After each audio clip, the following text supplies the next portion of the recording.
comigo, por favor. Mateus capítulo 2. Glória sejam dadas a ti, Senhor. Aleluia.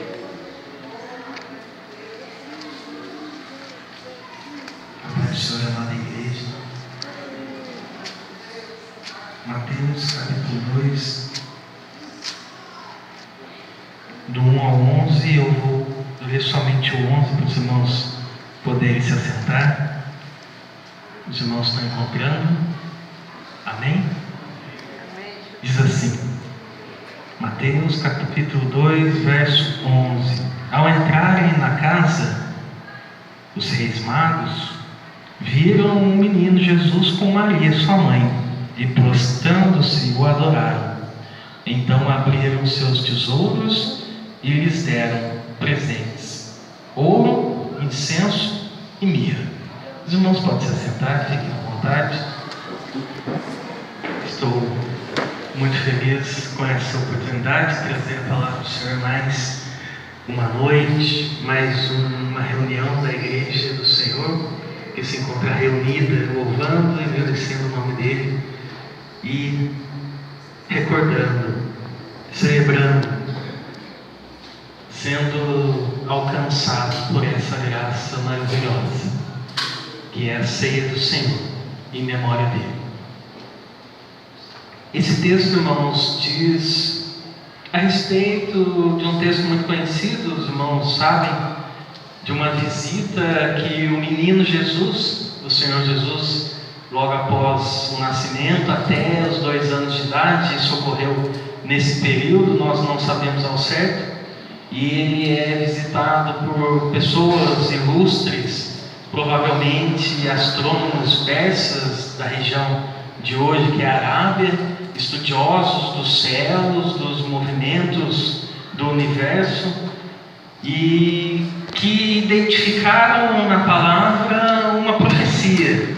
Eles, estudando a Torá, estudando o Velho Testamento, identificaram que uma estrela brilharia o dia que o rei dos reis nascesse.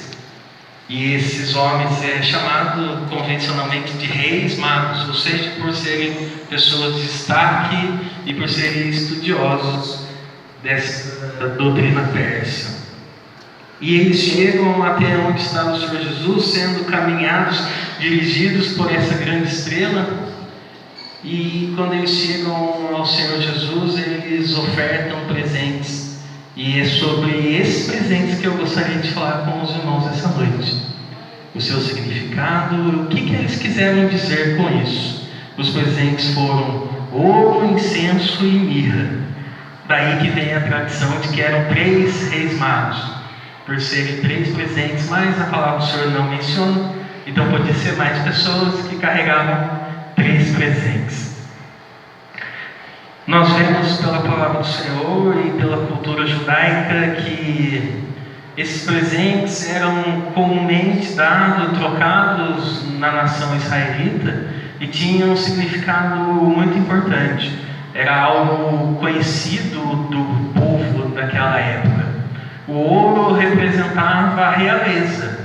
O ouro era pai de reis, mostrava a imponência da realeza dos reis, a pompa. Nós vemos que o incenso era um símbolo do sacerdócio. Os sacerdotes usavam o incenso para a realização do sacrifício. E por último nós vemos a mirra. E estudando a cultura judaica, era um presente dado a profetas, porque a mirra é uma planta de caráter e conteúdo medicinal que os profetas usavam para ungir os doentes, para ungir os reis, da extração do óleo dessa planta. Então nós temos um símbolo muito forte que esses reis magos queriam demonstrar, dando especificamente esses presentes, ouro, incenso e mirra, querendo dizer que esse menino que nasceu de uma forma tão simplória, que nasceu de uma família muito pobre, que nasceu em condições precárias, mas que para esses reis magos, ele era rei, ele era sacerdote e ele era um profeta. Esse é o reconhecimento primário que esses homens de tanta pompa e tanta importância em seu reino, eles estavam mostrando e simbolizando para nós nessa noite. Eu estou te dando ouro porque eu reconheço no Senhor a realeza, mesmo que eu esteja vendo animais, estábulo, palha e tudo que é contrário à realeza. Eu reconheço no Senhor o sacerdote, mesmo que o Senhor não origine-se na tribo de Levi, e eu reconheço no Senhor um profeta, mesmo que o Senhor ainda nem tenha falado uma palavra, mas para mim o Senhor é o rei, o profeta e o sacerdote. E é sobre isso que nós iremos discorrer um pouco nessa noite. O pastor Vinícius falou que eu posso usar o tempo que eu precisar, não tem problema. Eu até imagino a cara dele olhando para mim, mas nós iremos usar o tempo necessário. Irmãos, os cargos na nação israelita, durante o seu progresso e desenvolvimento, os principais cargos da nação israelita eram esses: era o rei, era o profeta e era o sacerdote. Tudo girava, e tudo que nós lemos no Velho Testamento gira em torno dessas três figuras centrais. Nós temos o rei, Davi, Saul, Salomão, tantos reis bons, reis ruins. Nós temos profetas. Quantos profetas nós poderíamos mencionar nessa noite? Natã, Elias, Eliseu, a profetisa Hulda e tantos outros que foram grandes e destaques na Bíblia. E nós temos os sacerdotes que vinham da tribo de Levi, parando com um destaque a partir da família de Arão. Esses eram os cargos, essas eram as funções nobres da nação israelita. E nós traremos como primeiro exemplo justamente a mirra. A representatividade, a simbologia da mirra era dizer que o Senhor Jesus era um profeta, era reconhecer que o Senhor Jesus era um profeta. O profeta no Velho Testamento, ele é a boca de Deus, ele é o representante de Deus, ele é o que dava a direção, é o que trazia a mensagem de Deus ao povo. Hoje Deus levantou no nosso meio uma profetisa e falou conosco nessa noite. É interessante, irmãos, a palavra do Senhor se confirma e é direcionada por bocas que se deixam ser usadas na presença do Senhor. Nós tivemos o profeta Isaías e tantos outros, mas um profeta de destaque e considerado dentro do judaísmo ortodoxo mais importante é o profeta Moisés. Esse é o ponto, é o corte, é a figura central e mais importante do judaísmo, da onde originou-se a lei, a Torá e tudo mais que eles acreditam como lei oral, e que nós não temos essa parte. E Moisés, irmãos, ele menciona uma palavra de Deuteronômio capítulo 18, dizendo assim: o Senhor te suscitará no meio de ti, dentre teus irmãos, um profeta semelhante a mim. Há uma profecia de Moisés dizendo que dentre os israelitas surgiria um profeta que era semelhante a Moisés. Ou seja, o povo precisaria ficar olhando: será que esse profeta que se levantou é semelhante a Moisés? Não, esse não é semelhante a Moisés. Elias não é semelhante a Moisés. Esse não é. Mas o interessante é que os reis magos, eles olham para o Senhor Jesus e falam: esse daí é um profeta semelhante a Moisés. E qual a semelhança que nós vemos? A primeira semelhança, mais importante de todas, é a libertação do povo. O profeta Moisés, o juiz Moisés, ele liberta o povo de Israel das garras e da opressão, da subserviência do império egípcio, e os conduz a uma novidade de vida, os conduz à terra prometida. Então nós vemos que o Senhor Jesus, ele nos resgata da escravidão do pecado, da escravidão da morte, da escravidão do diabo, e nos dá uma nova vida, nos dá a liberdade, nos conduz à terra prometida. Então nós vemos uma semelhança entre Moisés e o Senhor Jesus, como esse profeta que foi suscitado no meio dos judeus. E aí nós entendemos por que o Senhor Jesus diz à mulher samaritana que a salvação vem dos judeus. Porque o Senhor Jesus, ele veio do nós vemos outra semelhança, e essa para mim é muito forte, porque nós vemos que Moisés, do Monte Sinai, ele recebe a lei de Deus. Moisés, ele recebe a lei e transmite ao povo. E nós vemos em Mateus capítulo 5 que um dia o Senhor Jesus, ele sobe numa alta montanha e ele recebe, e ele passa ao povo a lei de Deus. Então nós vemos que, além de libertar o povo, Moisés e o Senhor Jesus têm como característica um monte e lei sendo dada ao povo. Nós vemos que o Senhor Jesus, no Sermão do Monte, ele cita a lei e diz assim: eu porém vos digo. E isso ele planifica a lei, ele traz o caráter mais importante da lei, ele mostra a todos que a revelação progressiva, histórica, que veio durante todo o tempo, chegou num ponto final, em que ele era o próprio Deus encarnado que trazia a mensagem, era o profeta, era a boca de Deus falando para o povo qual é a verdadeira e última vontade do Pai. Irmãos, e isso tudo nós vemos por meio de um único presente que é dado por reis magos a um bebezinho, reconhecendo, falando: não, esse menininho aqui, ele é um profeta. E a pergunta que eu trouxe nessa noite é: nós temos reconhecido o Senhor Jesus como o nosso profeta? Nós temos o Senhor Jesus como aquele que trouxe a revelação última, final, a vontade de Deus revelada. Ele que dá direção, Ele que é a boca de Deus, Ele que é a imagem do Deus invisível falando ao povo. Hebreus diz assim que há muito tempo Deus falou de várias formas, de diversas maneiras aos antepassados por meio dos profetas. Mas nesses últimos dias falou-nos por meio do Filho, a quem constitui o herdeiro de todas as coisas e por meio de quem fez o universo. O Filho é o resplendor da glória de Deus e a expressão exata do seu ser. E nessa noite eu digo para você, eu digo para mim: quer conhecer Deus? Ouve um pouquinho mais de Jesus, porque o Senhor Jesus é a expressão exata da imagem de Deus? Não. Da figura de Deus? Não. Mas do ser de Deus, do caráter de Deus, da personalidade de Deus. E quando eu olho para Jesus, eu falo: Deus é amor. Não tem outra conclusão para eu dizer. Deus é misericórdia, Deus cura, Deus liberta, Deus ressuscita os mortos, Deus restaura a vida, Deus toca no corpo morto e dá vida, dá esperança à família. Deus modifica toda a situação, porque eu vejo em Jesus tudo isso acontecendo. Então nós olhamos para Jesus e nós vemos o ser do Deus Todo-Poderoso. E aí nós temos que ter uma postura frente a isso.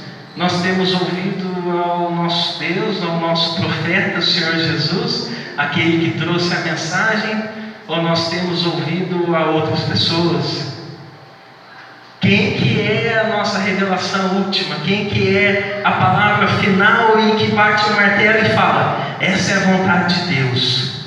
Independente se você gosta, independente se você não gosta, independente se outra pessoa que você admira diz de forma diferente, Jesus é a expressão exata do ser de Deus. E Ele trouxe tudo o que nós precisamos saber. Se nós analisarmos o Novo Testamento, a palavra de Deus foi revelada. O Verbo se fez carne e habitou entre nós. A palavra de Deus, ela não veio de forma escrita. Ela encarnou e andou entre nós. Porque talvez, irmãos, nós olhando, lendo, a gente não consiga saber o que emoção foi passada, qual comportamento foi passado. E Jesus, Ele revela a palavra de Deus por meio de uma forma humana.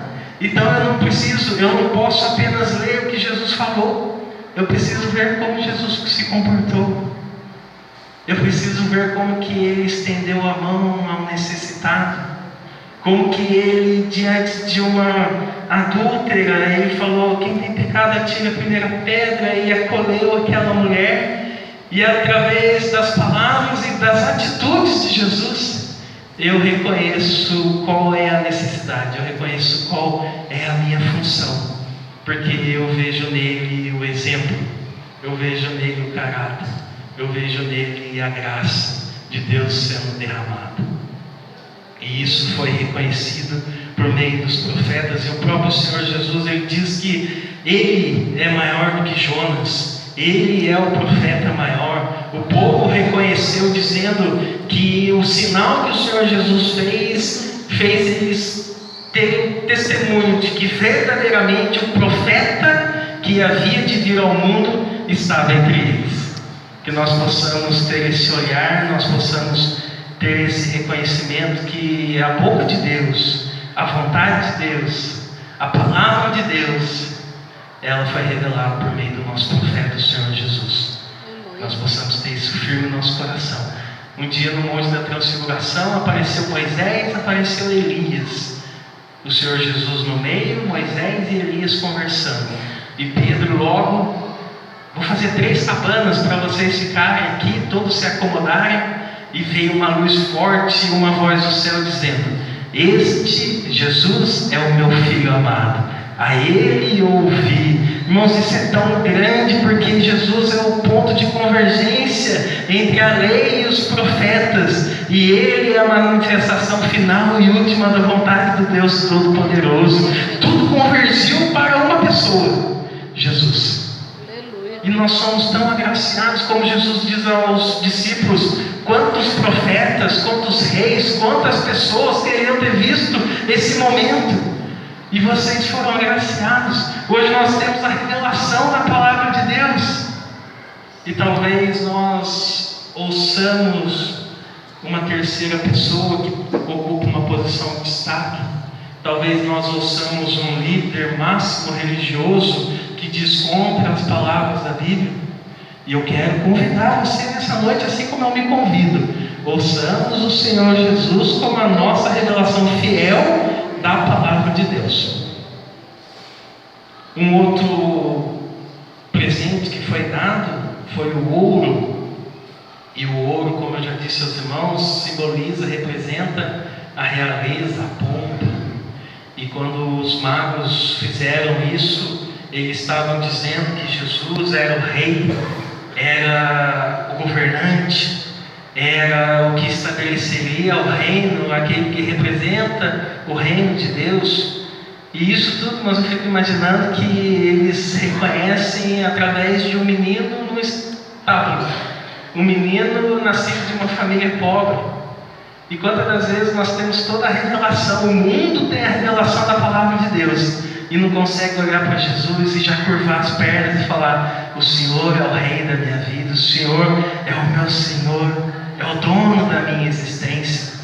Eu imagino quando aquele ladrão que foi pregado na cruz ao lado do Senhor Jesus, enquanto o outro blasfemava, ele olha para Jesus crucificado, ele olha para Jesus sangrando, ele olha para Jesus fraco, e ele diz para Jesus: lembra-te de mim quando vieres a teu reino. Como que aquele homem reconheceu que Jesus era um rei? Como que ele reconheceu que Jesus era um rei? E agora a minha pergunta é: por que eu não reconheço que Jesus é o meu rei, é o meu Senhor, é o que governa a minha vida, é a quem eu devo obediência? Os irmãos notam que a palavra de Deus, ela nos confronta e revela a nossa incredulidade, a nossa falta de reverência àquele que governa. E o interessante também é que a palavra rei em grego significa governante, senhor, dono, imperador. É uma palavra usada no Império Romano justamente para definir o imperador romano César.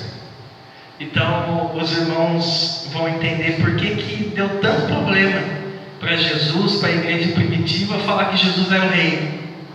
É interessante isso. Mais um texto que eu trago aos irmãos, lá de Zacarias capítulo 9, diz assim: alegre-se muito, cidade de Sião, exulte Jerusalém, eis que o seu rei vem a você justo e vitorioso, montado em cavalos de guerra. É isso que a palavra diz. humilde e montado num jumento, um jumentinho, cria de jumento. E aí nós às vezes não entendemos que o nosso rei é o príncipe da paz, é o que anuncia o amor, a graça, a necessidade da salvação. Ele é justo e vitorioso, entretanto ele vem montado num jumentinho, para falar que realeza para Jesus é quem está lá embaixo,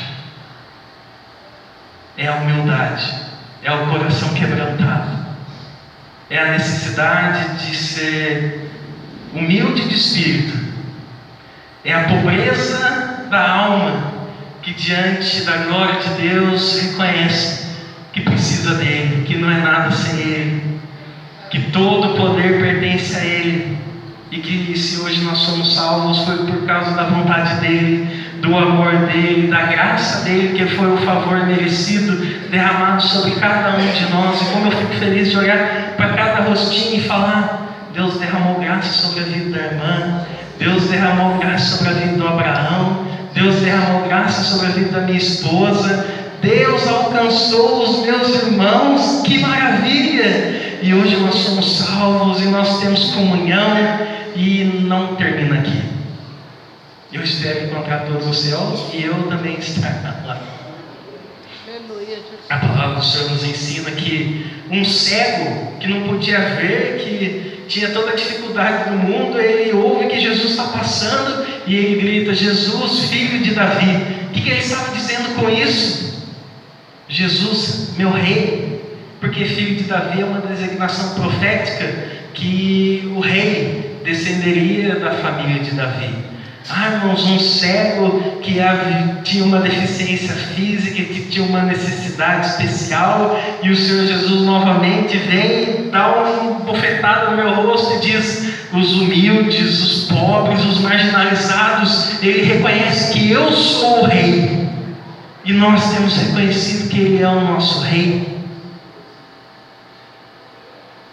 O ladrão da cruz, eu já mencionei, ele disse: lembra-te de mim quando entrares no teu reino. A palavra de Deus diz que a rainha do sul se levantará no juízo, e agora está aqui o que é maior do que Salomão, e Jesus conduído, com raiva, ira santa, porque nem a raiva dele é pecado. Ele olha para aquela geração e fala: vocês ouvem de Salomão e se gloriam, vocês têm orgulho de ter tido um rei como Salomão, e eu estou entre vocês e vocês não reconhecem que eu sou o seu rei. Isso dói no coração do Senhor Jesus. E a palavra que eu deixo nessa parte também é justamente essa: temos reconhecido Jesus como Senhor e Rei, temos obedecido ao nosso Rei. Jesus reina sobre nossos pensamentos, Jesus reina sobre nossas vontades, Jesus reina sobre nossas ações, Jesus reina sobre nossos posicionamentos políticos, Jesus reina em todas as esferas da nossa vida. E o Senhor Jesus, ele diz uma vez que ninguém pode servir a dois senhores, não tem como. Jesus é exclusivo, Jesus, ele não divide a honra dele com ninguém, não é tudo com Jesus e nada sem tal pessoa. Ou é Jesus, ou é Jesus, não tem opção. Eu não posso servir a dois senhores. Mas talvez quando eu vejo uma vantagem financeira, o Deus dinheiro fale mais alto, e eu falo: meu rei Jesus, fica de lado um pouquinho, porque agora eu vou servir ao dinheiro.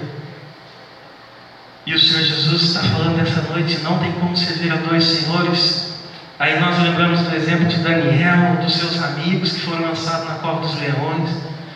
Nós vemos os reis magos, quando eles chegam a Herodes, e Herodes era o rei dos judeus, e ele mata todas as crianças de 2 anos para baixo, justamente porque tinha inveja, tinha o medo de que o seu reino fosse tomado.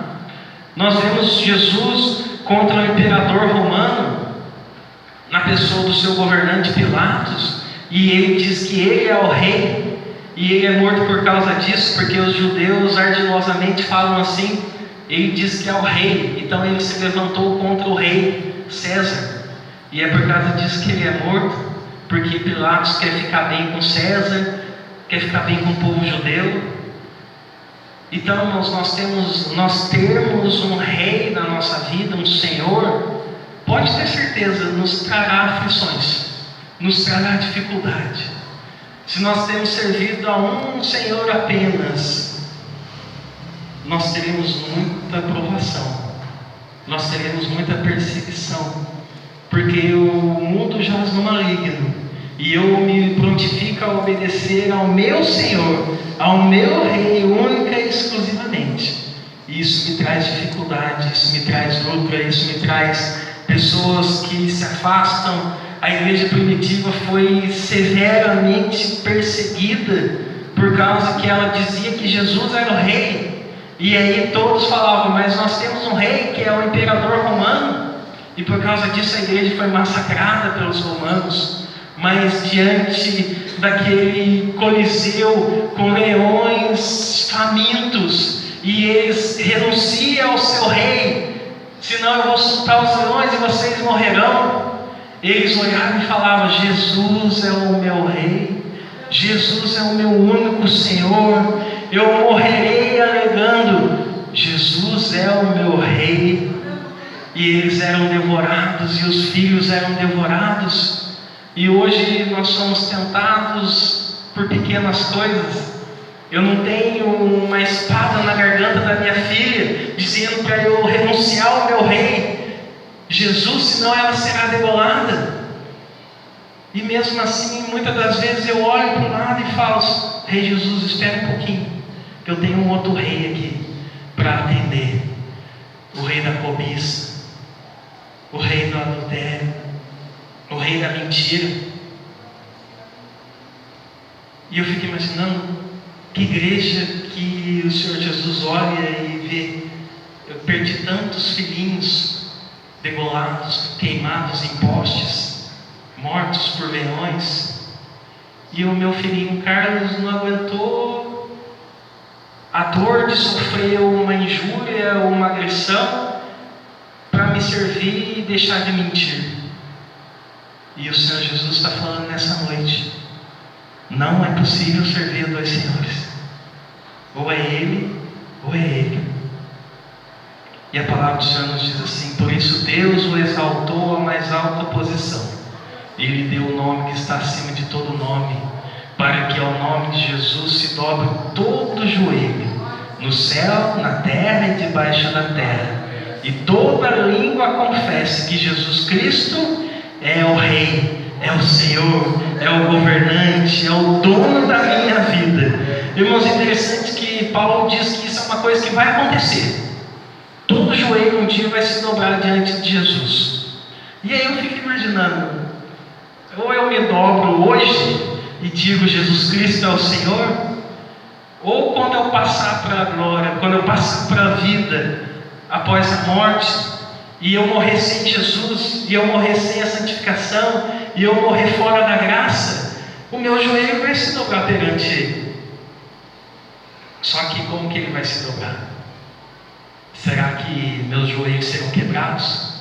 E eu vou ter que me ajoelhar como um pecador, alguém que carece da graça de Deus, e receber a punição eterna? Por isso convido a amada igreja, enquanto nós estamos vivos, que nós nos dobremos de reconhecimento que Ele é o Senhor da nossa vida, que Ele é o nosso Salvador, e não que nós o tenhamos contra nós. Irmãos, desde o jardim do Éden, o homem escolhe a morte. Deus colocou uma árvore e falou, dessa árvore vocês comam, é a árvore do fruto que dá a vida eterna. E colocou outra e falou, essa árvore aqui, ela traz a morte. E o homem escolheu a morte. E desde lá, irmão, nós estamos escolhendo cada dia a morte. O mundo escolhe aquilo que traz morte.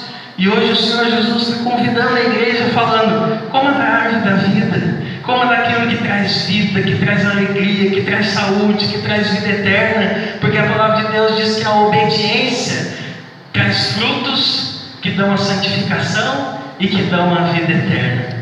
Que nós possamos, assim como os reis magos que não tiveram nem a informação completa, reconheceram que Jesus era o profeta e era o rei sobre suas vidas. Nós possamos, como aquele homem preso na cruz, olhar para Jesus hoje não mais pregado, mas ressurreto, todo-poderoso, cujos olhos são como fogo, e falar: o Senhor é meu rei, eu vou dedicar a minha vida a te obedecer, custe o que custar, o Senhor é o rei e Senhor da minha vida.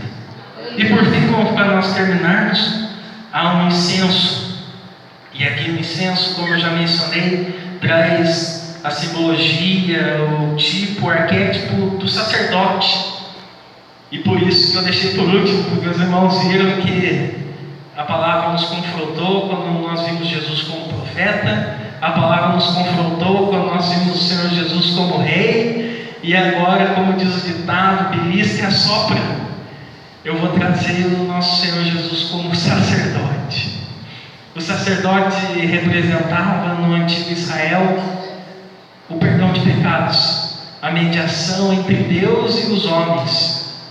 Ele recebia todos aqueles animais, sacrificava e era dito ao povo: vocês estão perdoados, os pecados foram cobertos por meio desses animais que foram oferecidos. Essa era a função sacerdotal no antigo Israel. E nós vemos que o Senhor Jesus, ele representa esse cargo, essa função na nação israelita, de fazer a intermediação entre Deus e os homens. Isso é muito interessante, irmãos. Não há outro intermediário, não há outro intercessor entre Deus e os homens que não seja Jesus Cristo, o homem. Irmãos, interessante, porque se eu tentar me chegar a Deus por minha própria vontade, por conta própria, só resta pecado, só resta punição, só resta ira. Mas eu creio no Cordeiro de Deus que tira o pecado do mundo, e que diante de Deus, mesmo que eu não tenha ouvido ao meu Senhor Jesus como profeta, mesmo que eu tenha desobedecido como rei em algum momento, eu creio que eu tenho um intercessor diante de Deus que ora por mim, que se coloca como intermediário para que, ao invés de punição, eu receba a graça de Deus. E é por esse motivo que hoje nós estamos aqui para ceiar. E eu sinto te dizer que se você ceiar nessa noite, é porque você reconhece que é pecador. Aleluia. Se você participar da ceia, do corpo e do sangue do Senhor Jesus, nada mais você está fazendo que dizendo: eu não consigo me salvar por conta própria, eu preciso dele. Glória a Deus. Eu preciso do sangue dele vertido na cruz do Calvário. Eu preciso do corpo que foi moído, que foi cuspido, que foi humilhado, que foi chicoteado. Eu reconheço diante de Deus e dos homens que eu sou um miserável pecador. E eu me somo a todos vocês. E eu digo que eu vou ceiar nessa noite, porque eu preciso do perdão do Senhor Jesus sobre a minha vida. Quantos aqui precisam e reconhecem: eu sou pecador, eu preciso de Jesus, eu preciso do sangue me purificando. Que glória, irmãos! O Senhor Jesus, ele exclama alegre diante do Pai: graças te dou, porque ocultaste essas coisas dos sábios entendidos, mas revelastes ao Juliano, um pequenino, revelaste a Kevin, revelaste ao Carlos. Pedro uma vez falou: tu és o Filho de Deus, tu és o Cristo. E o Senhor Jesus falou: não foi corpo ou sangue que te revelou, mas foi o meu Pai. Irmãos, Deus nos amou tanto que Ele revelou a nós, ao nosso espírito, à nossa mente, ao nosso coração, que Jesus morreu por mim. Agradeça a Deus um minuto por isso, irmãos. Nós fomos sexta-feira no batismo do Alisson, meu sobrinho, lá em Pinda. E quando nós passávamos pela Dutra, tantas pessoas vindo, os irmãos sabem para quê? Nesse dia. E nós olhávamos com aquele coração misericordioso, falando: graças te dou, porque o Senhor me revelou a verdade. Eu podia estar lá, ou pior, eu podia ser uma pessoa que aderiu ao mundo islâmico e crer como um homem bomba, jihadista. Provavelmente seja isso, os irmãos perdoem. Eu poderia ser uma pessoa viciada e que hoje não estaria aqui, mas aprove ao Senhor Deus falar no meu coração: você é pecador, você precisa do meu Filho, você precisa ser perdoado. E eu te revelo que Jesus Cristo é o seu Salvador. Entregue a sua vida a Ele. E todos nós um dia demos um passo correndo e falamos: Senhor, eu te recebo na minha vida porque eu preciso de Ti. Aleluia. Que maravilha! Que graça! Nós, como a Kenza disse aqui, não entendemos muito bem. A gente não compreende. Mas isso nos livrou da punição eterna. Isso nos reconciliou com Deus, nos deu acesso à salvação, à vida eterna, por meio do amor sendo derramado. É de um sumo sacerdote como esse que precisávamos, santo, inculpável, puro, separado dos pecadores, exaltado acima dos céus, pois a lei constitui sumos sacerdotes ao homem que tem fraquezas. E todo ano eles morriam e tinham que trocar o sumo sacerdote. Mas o juramento que dizia: Tu és meu sacerdote segundo a ordem de Melquisedeque, que veio depois da lei, constituiu o Filho perfeito para sempre. Nós temos Jesus, o nosso sumo sacerdote, segundo a ordem de Melquisedeque. Infelizmente eu não tenho tempo para explicar aos irmãos quem é Melquisedeque e o que isso significa. Mas eu quero dizer que Jesus se encontra no tabernáculo celeste, intercedendo por cada um de nós. Aleluia. Pai, o Carlos pecou, mas eu morri por ele. E eu enviei o Espírito Santo para o santificá-lo. Irmãos, analise a cena. Jesus falando: Pai, tal pessoa pecou. Talvez esse jovem que Deus usou a boca da irmã Heloísa nessa noite.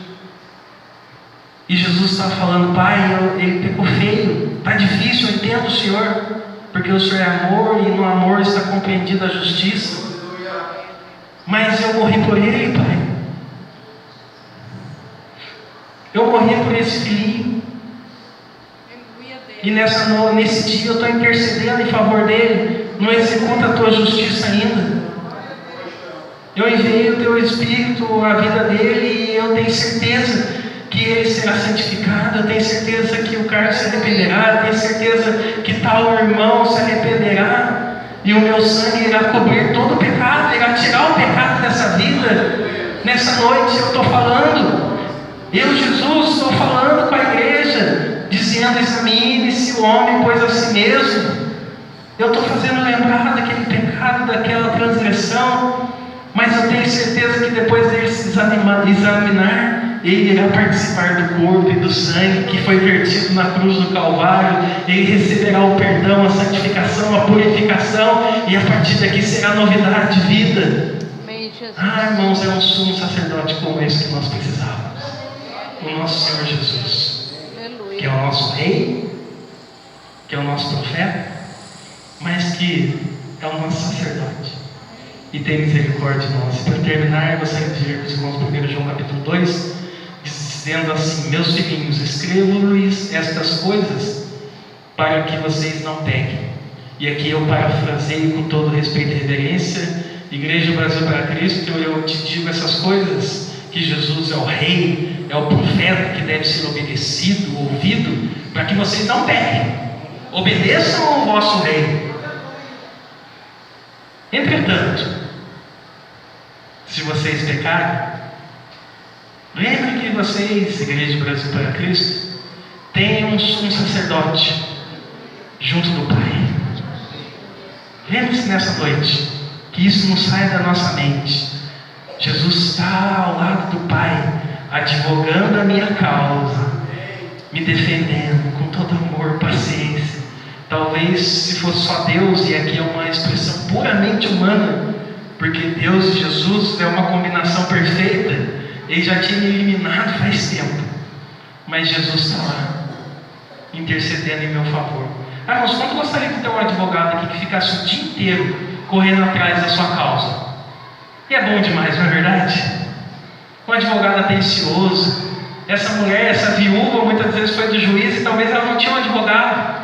E o juiz não atendia. Mas eu quero dizer para você, você tem um advogado fiel, que intercede dia e noite, e fala para Deus: ainda não, Senhor, vou dar um jeito, pode ficar tranquilo, eu morri por ele, eu morri por você. Jesus está falando: eu morri por você.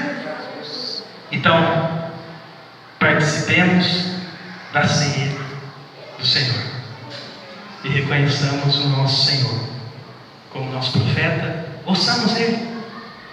A vontade de Deus está nele. Nele habita a plenitude da divindade. Nele está escondidos os tesouros da sabedoria. O nosso Jesus é uma fonte inesgotável de sabedoria para nós. Reconheçamos nele que Ele é o nosso Rei, que tem que ser obedecido. E Ele não admite dois senhores, Ele é exclusivo. Mas se pecarmos, lembremos que nós temos um sumo sacerdote que intercede em nosso favor. Os irmãos fecham os olhos. Pai, obrigado por esse momento. Graças te damos porque tua palavra do Senhor foi pregada. Pai, nós pedimos perdão porque muitas das vezes ouvimos, Senhor, vozes estranhas, ouvimos vozes contrárias à tua santa palavra. Mas nós queremos reconhecer nessa noite que o nosso Mestre, Jesus, é que merece ser ouvido, é que merece ser atendido, é aquele que trouxe a revelação final da vontade do Pai, é aquele que é a palavra encarnada. E a partir de hoje eu me comprometo a te ouvir, Pai, a te ouvir na pessoa do Senhor Jesus, porque eu tenho certeza que assim como foi dito por Josué, por Moisés, eles se põem diante de ti a vida e a morte, o bem e o mal. E eu sei que se eu ouvir ao Senhor Jesus, eu estarei do lado da vida, eu estarei do lado do bem, eu estarei do lado de tudo que é bom para mim. Pai, eu também quero nessa noite reconhecer publicamente que Jesus Cristo é o meu Senhor, é o meu Rei, é aquele a quem eu devo obediência, aquele a quem eu devo temor, respeito. E cada um de nós que temos falhado nesse quesito, Pai, encha-nos mais do Teu Espírito Santo, dá-nos, Pai, santificação, ajuda-nos nesse processo de desintoxicação das coisas mundanas do Egito, que nós deixemos tudo para trás e avancemos em conhecimento, em graça, em sabedoria, em santidade. Nós precisamos, Pai, mas também diante da ceia maravilhosa do Senhor, da mesa preparada nessa noite, nós queremos reconhecer o Senhor Jesus como nosso Salvador, como nosso sumo sacerdote, como o Cordeiro de Deus que tira o pecado do mundo, como o advogado que está agora ao teu lado dizendo: Ele é o meu filhinho, eu morri por ele, perdoa ele. E nós saímos dessa noite perdoados, em o nome santo do Senhor Jesus. Amém. Aplauda o Senhor, agradeça a oportunidade, irmão.